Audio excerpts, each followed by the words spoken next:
우리 담임 목사님께서는 기도 주간을 가지고 계십니다. 은혜와 영적 재충전의 시간이 될 수 있도록 계속해서 기도해 주시기 바랍니다. 에베소서는 복음에 관한 풍성한 내용을 담고 있습니다. 에베소서는 창세전에 미리 예정하신 복음의 말씀을 오늘 우리에게 전해줍니다. 그래서 지상교회와 성도는 이 에베소서 말씀을 통해서 그리스도 예수 안에서 성취된 풍성한 하나님의 구원의 은혜를 그대로 마주할 수 있게 합니다. 에베소서는 전통적으로 알려진 바와 같이 사도 바울이 저작자입니다. 그가 로마 감옥에 투옥되어 있을 때 에베소 교회를 대상으로 써보낸 서신서입니다. 사도행전 21장 15절에 의하면 사도 바울은 3차 전도 여행을 마치고 예루살렘으로 귀환하였습니다.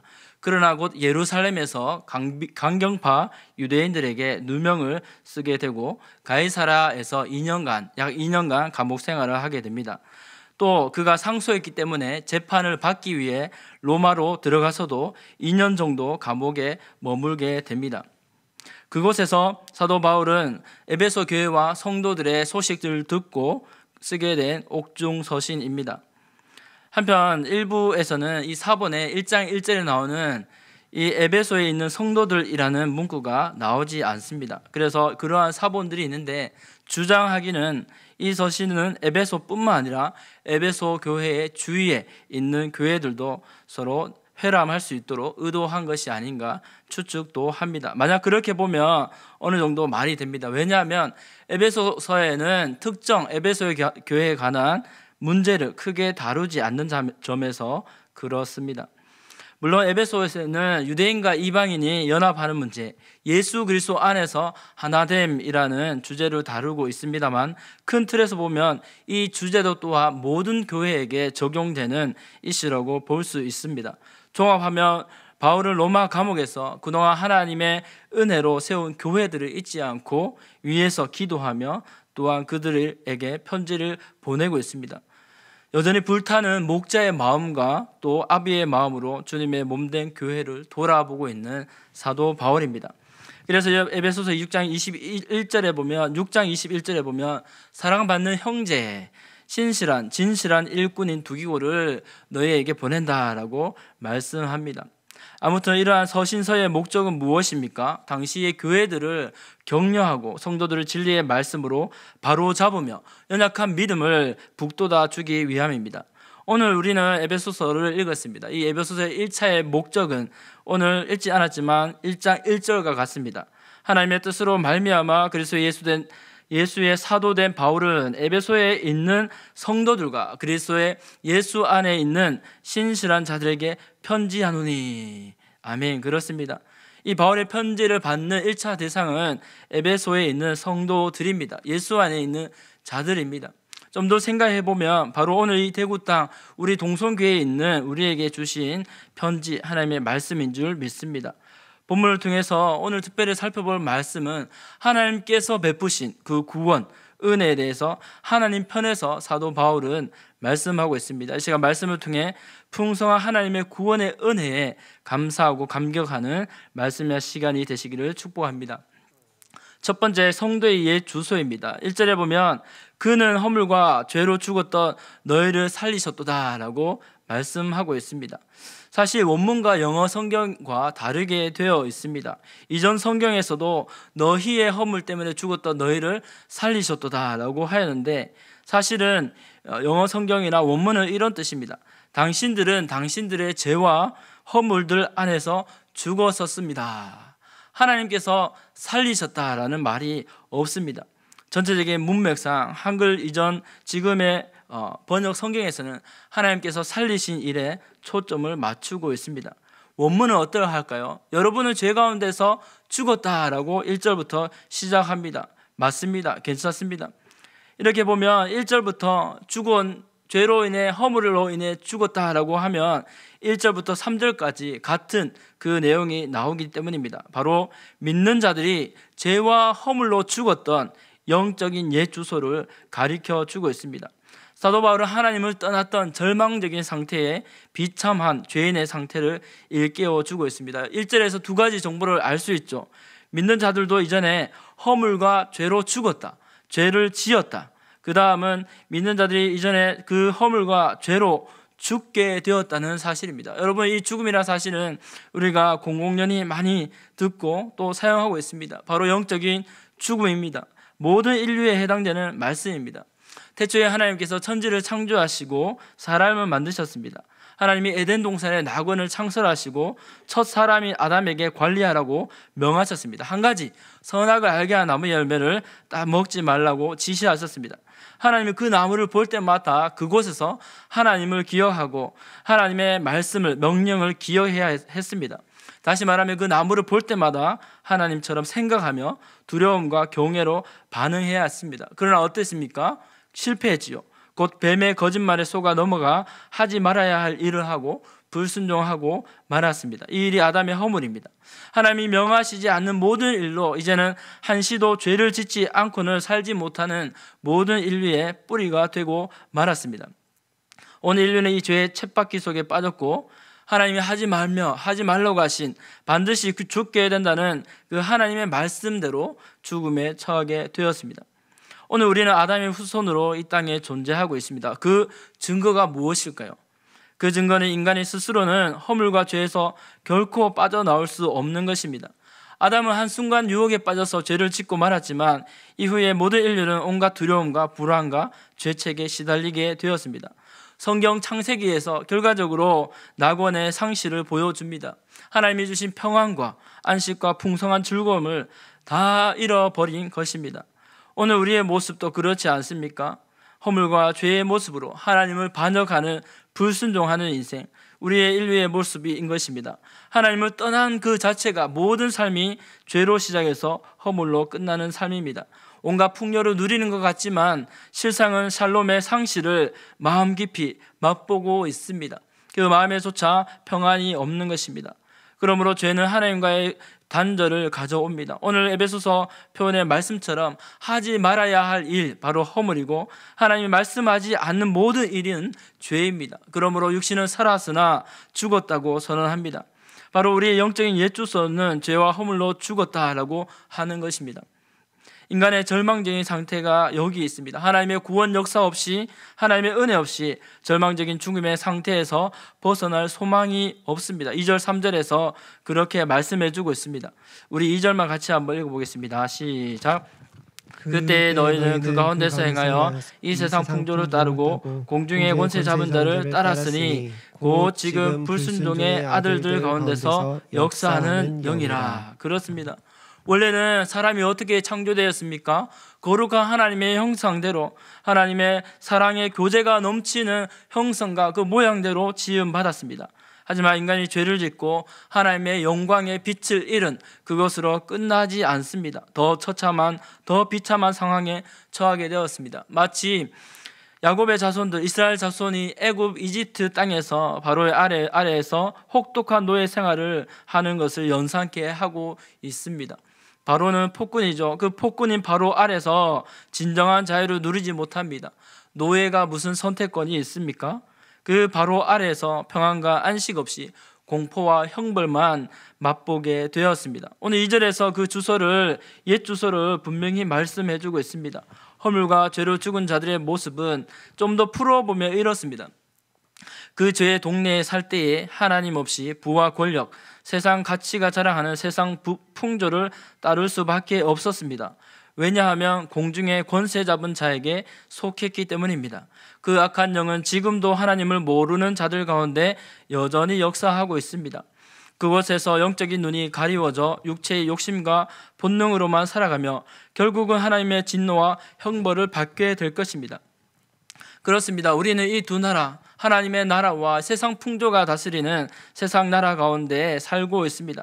감사한 것은 우리가 세상 가운데 빛과 소금으로, 그 사명으로 주님께서 우리를 세상으로부터 부름받고 특별히 교회로 불러주셨습니다. 그래서 세상 가운데 있지만 세상에 속하지 않는 교회로 있습니다. 특별히 우리를 사랑하셔서 피 흘리신 그 교회를 사신 우리는 우리 주님께 속함을 감사합니다. 하지만 이 세상 하나님께서 쫓겨난 사단 마귀가 공중에서 주인 행세를 하고 있습니다. 지금도 하나님을 알지 못한, 하나님을 떠나 있는 죄 가운데 사는 사람들은 영적으로 마귀에게 사로잡혀 있습니다. 지금도 사람들이 그 하나님의 복음의 빛을 보지 못하도록 사단 마귀는 영적으로 눈을 가리고 미혹하고 있습니다. 그러나 우리 주님의 복음이 무엇입니까? 바로 이 사단의 일을 멸하러 오셨다라고 말씀하고 있습니다. 죄의 쳇바퀴에 빠진 우리를 구원하러 오셨다라고 요한 1서 3장 8절에서 사도 요한은 말씀합니다. 죄를 짓는 자는 마귀에게 속하나니 마귀는 처음부터 범죄함이라 하나님의 아들이 나타나신 것은 마귀의 일을 멸하러 하심이라. 그렇습니다. 마귀는 죄를 짓는 자를 노예로 사로잡으려고 했습니다. 그러나 예수님은 십자가에서 죄의 권세를 깨뜨리시고 이기신 줄 믿습니다. 우리 죄와 허물을 위해 대신 죽으시고 부활하신 것입니다. 그리고 마귀의 소나기에서 우리를 건져내어 사랑의 나라로 옮기셨습니다. 마귀와 함께 하나님의 진노를 받을 수밖에 없는 운명에서 하나님의 나라로 옮겨주셨습니다. 골로새서 1장 13절 말씀을 같이 읽어볼까요? 그가 우리를 흑암의 권세에서 건져내사 그가 사랑의 아들의 나라로 옮기셨으니. 아멘. 그렇습니다. 계속해서 사도 바울은 누구나 망할 수밖에 없는 죄의 옛 주소를 갖고 있었다고 증거합니다. 2절 3절 이하에서 그 가운데 육체의 욕심을 따라 행했다. 육체의 마음에 원하는 것을 따라 본질상 진노의 자녀였다라고 말씀하고 있습니다. 이 말씀에서 우리는 유대인을 뜻합니다. 로마서 3장 9절 말씀입니다. 그러면 어떠하냐? 우리는 나으냐? 결코 아니라 유대인이나 헬라인이나 다 죄 아래에 있다고 우리가 이미 선언하였느니라. 하나님께 직접 받은 율법을 받은 유대인조차도 마찬가지로 죄의 유혹, 육체의 욕심을 이기지 못하고 따르는 진노의 자식임을 사도 바울이 밝히고 있습니다. 율법의 의식과 그 외식으로 겉을 가리고 있지만 그 안에는 온갖 용서받지 못할 죄악들로 가득 차 있습니다.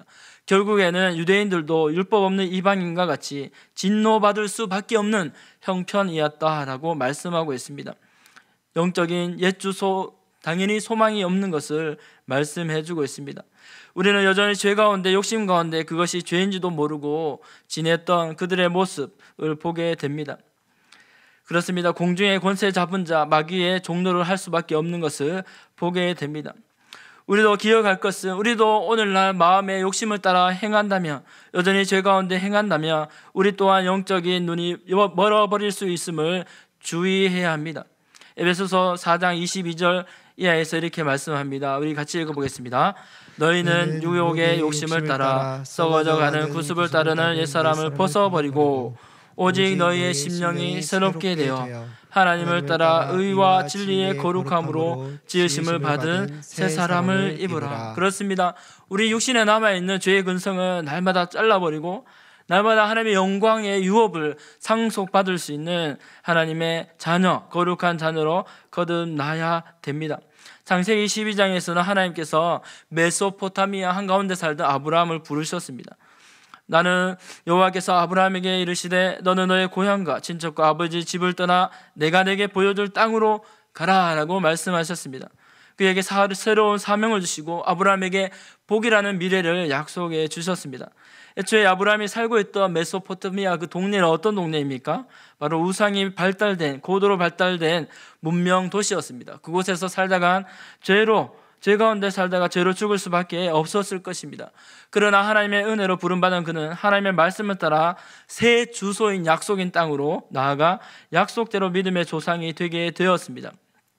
우리 1절과 3절에서 말씀하는 것을 종합하면요, 마땅한 진노의 아들, 딸에서 이제는 축복의 자녀로 영적인 주소가 옮겨진 신분이 되었습니다. 하나님께 얼마나 감사합니까? 우리를 사랑하셔서 허물과 죄에서 이미 죽었던 자를 살려주시는 크신 사랑, 진노에서 건져주시는 긍휼하신 사랑의 복음을 더 깊이 깨닫고 저와 여러분이 묵상하며 찬양해야 될 줄 믿습니다.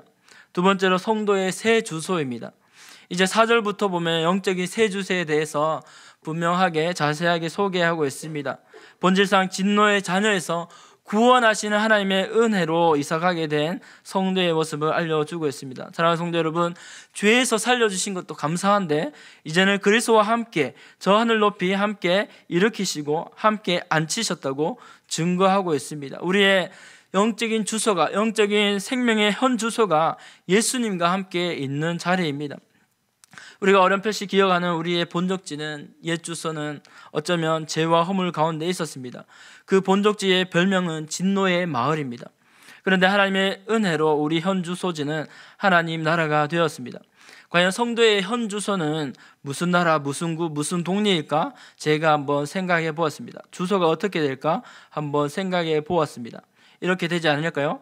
하나님 나라 국, 예수님과 함께하고 영원히 찬양하리. 할렐루야. 이 땅에서도 이미 성령의 통치하심을 받은 우리 마음 가운데 죄가 아니라 하나님의 자비와 은혜의 풍성함을 경험하게 됩니다. 왜 그럴까요? 바로 우리의 신분이 이 국경을 초월하는 하나님의 나라 시민으로 바뀌었기 때문입니다. 빌립보서 3장에서 사도 바울은 이 사실을 명쾌하게 말씀하고 있습니다. 우리 20절 말씀 같이 읽어보겠습니다. 그러나 우리의 시민권은 하늘에 있는지라 거기로부터 구원하는 자 곧 주 예수 그리스도를 기다리노니. 아멘. 그렇습니다. 우리가 천국 시민권자 1호, 2호입니다. 당연히 천국 시민권, 천국의 사람은 1호는 예수님이시겠죠. 100호, 1000호 우리가 성도의 그 시민권입니다. 성도의 이 땅에서의 삶은 그 나라를 바라보고 주 예수 그리스도를 기다릴 수 있는 참 복되고 참 소망인 삶입니다. 사랑하는 성도 여러분, 과연 이 복음, 이 구원을 받은 어떤 이런 기적 같은 은혜를 어떻게 받을 수 있었을까요? 에베소서에서 사도 바울은 명쾌하게 말씀합니다. 바로 하나님의 크신 사랑 때문이다 라고 증거합니다. 2장 4절 말씀이죠. 긍휼이 풍성하신 하나님이 우리를 사랑하신 그 큰 사랑을 인하여. 아멘. 오늘 이 말씀을 읽으면 설교 끝인 것 같습니다. 그렇습니다. 혹자는 그 사랑을 받을 만한 자격이 있지 않은가 생각하기도 합니다. 그러나 아닙니다. 하나님의 공의는 공정하고 하나님의 사랑은 무한합니다. 이 두 가지 속성은 서로 전혀 충돌하지 않습니다. 다시 말해 자격 없고 가치 없는 자에게 주어지는 크신 하나님의 사랑하심으로 우리가 구원의 은혜를 받게 되었습니다. 에베소서에서 재미있는 것은 사랑이라는 단어가 매우 많이 나옵니다. 무슨 말입니까? 하나님이 사랑 가운데서, 그 하나님의 크신 사랑 가운데서 모든 구원 역사를 이루셨음을 강조합니다. 성부, 성자, 성령 하나님이 그 사랑 가운데 합력하며 우리를 구원하셨다고 말씀합니다. 하나님의 아가페 사랑입니다. 마찬가지로 우리 교회도 사랑 가운데서 하나님께서 세워 나갈 것을 권면하고 있습니다. 사랑하는 성도 여러분, 그 사랑의 하나님 만날 때, 그 사랑의 하나님을 만날 때 우리가 온전히 하나님을 예배하게 되는 줄 믿습니다. 요한일서 4장 8절에서 사랑이신 그 하나님을 만나서 사도 요한은 이렇게 고백했지요. 사랑하지 아니하는 자는 하나님을 알지 못하나니 이는 하나님은 사랑이심이라. 만약 사랑의 하나님을 우리가 알지 못한다면 하나님을 예배하는 우리의 모습은 반쪽만 예배하는 우리의 모습일 것입니다. 우리의 예배는 하나님에 대한 사랑과 믿음, 그 감사의 반응입니다. 오늘도 우리는 하나님의 사랑을 받고 있습니다. 사랑하는 성도 여러분, 하나님의 사랑을 받고 있습니까? 또한 우리 교회도 이 교회야말로 이 땅을 향한 하나님의 사랑의 증거입니다. 그래서 에베소서 1장 6절에서 이렇게 선포하지요. 이는 그가 사랑하시는 자 안에서 우리에게 거저 주시는 바 그의 은혜의 영광을 찬송하게 하라는 것이라 라고 말씀하고 있습니다. 바로 하나님의 사랑을 받은 그 성도의 목표, 부르신 하나님의 은혜, 바로 찬송하게 하려는 것이라 라고 말씀하고 있습니다. 하나님의 사랑이 어떠하다고 말씀하고 있습니까? 하나님이 사랑하시는 자. 사랑하는 성도 여러분, 하나님이 사랑하시는 자가 누구입니까? 바로 예수님이시죠. 그 독생자 예수님을 주신 사랑입니다. 말도 안 되게 가치 없는 우리를 위해 하나님이 아끼시는 아들을 주셨다고 말씀합니다. 왜냐하면 우리를 사랑했기 때문이죠. 가치 없는 우리에게 그 가치, 사랑의 가치를 두셔서 우리를 사랑했다라고 말씀하고 있습니다. 저와 여러분이 그렇게 존귀한 존재입니다. 저와 우리 교회가 다니는 우리 교회가 그와 같은 복된 공동체입니다. 머리로는 도저히 이해할 수 없습니다. 어떤 아버지가 사랑하는 대상을 위해서 그 아들을 내어주겠습니까? 어떤 신이 그 피조물 위해서 당신의 모든 것을 줄 수 있겠습니까? 이것도 거저 주시는 은혜라고 합니다. 그렇습니다. 그 하나님을 우리가 더 알아가야 될 줄 믿습니다. 저와 여러분이 영원토록 그 하나님을 찬양해야 될 줄 믿습니다. 그 하나님의 구원의 깊이와 넓이와 넓이를, 그 길이를 영원토록 묵상하고 찬송하는 것이 우리의 존재의 목적이다라고 말씀하고 있습니다. 이처럼 마땅히 긍휼에 풍성하신 하나님의 사랑을 받은 자는 그 은혜를 노래하고 있습니다. 사랑하는 성도 여러분, 5절부터 6절까지 보면 반복되는 단어가 있습니다. 그것은 함께라는 말입니다. 그리스도와 함께 살리셨고 그리스도와 함께 일으키셨고 예수 안에서 함께 하늘에 앉히셨다라고 선언합니다. 그렇습니다. 죄의 허물의 옛 주소에서 이제는 예수와 함께하는 새로운 영적인 주소로 말씀해 주고 있습니다. 이미 이루어진 완성으로 특별히 사도 바울은 묘사하고 있습니다. 바로 2000년 전에 예수님의 구원 사역이 오늘 우리에게 성령으로 이루어진 것을 말씀해 주고 있습니다. 우리가 예수 그리스도를 믿을 때에 죄로 끊어졌던 하나님과의 관계가 바로 회복될 줄 믿습니다. 예수님께서 우리를 구원하신 그 은혜의 증거가 어떻게 나타나고 있습니까? 바로 그리스도의 부활하심과 하늘 보좌 우편에 앉으셔서 다스림이십니다.